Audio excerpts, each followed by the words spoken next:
பிரஞ்சுக்கு meet பண்ணலாம் by ஜெகன்னு வந்த லெட்டரை பார்த்து தாரா சிரிக்கிறா.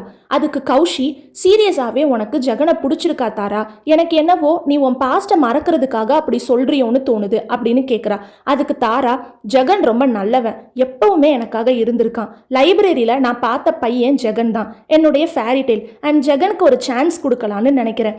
அப்புறம் என் பாஸ்ட்டை பற்றி நான் முழுசாக மறந்துட்டேன். நாளைக்கு நடக்க போகிற டான்ஸ் பார்ட்டிக்கு ஜெகன் தான் என்னோட டேட் அப்படின்னு சொல்லிட்டு தாரா குளிக்க கிளம்புறா.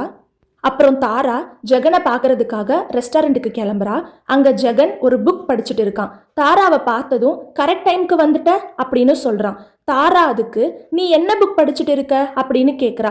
அதுக்கு ஜெகன், இது ஜேம்ஸ் டேவிட் எழுதின எவ்ரிடே அப்படிங்கிற புக். இது ஒரு பொண்ணை காதலிக்கிற ஒரு பையனோட கதை. உனக்காக நானும் அந்த மாதிரி ரிஸ்க்லாம் எடுக்க தயாரா இருக்கேன் அப்படின்னு ஃப்ளர்ட் பண்ற மாதிரி பேசுறான். அதுக்கு தாரா சிரிக்கிறா. ரெண்டு பேரும் பேசிட்டு இருக்கும்போது வெயிட்டர் ஒரு பிளேட் எடுத்துட்டு வந்து டேபிளில் வைக்கிறாங்க. தாரா அதை ஓப்பன் பண்ணி சாப்பிடலான்னு நினைக்கிறா. அதில் ப்ளூபெர்ரி கேக் இருக்கு. அப்புறம் பக்கத்தில் பி மை டேட் அப்படின்னு எழுதியிருக்கு. ஜெகன் தாராட்ட, நாளைக்கு என் கூட டான்ஸ் ஆடுவியா அப்படின்னு கேட்டு ப்ரப்போஸ் பண்ணுறான். அதுக்கு தாரா பாஸ்ட் லைஃப் எல்லாத்தையும் மறந்து ஓகேன்னு சொல்கிறா.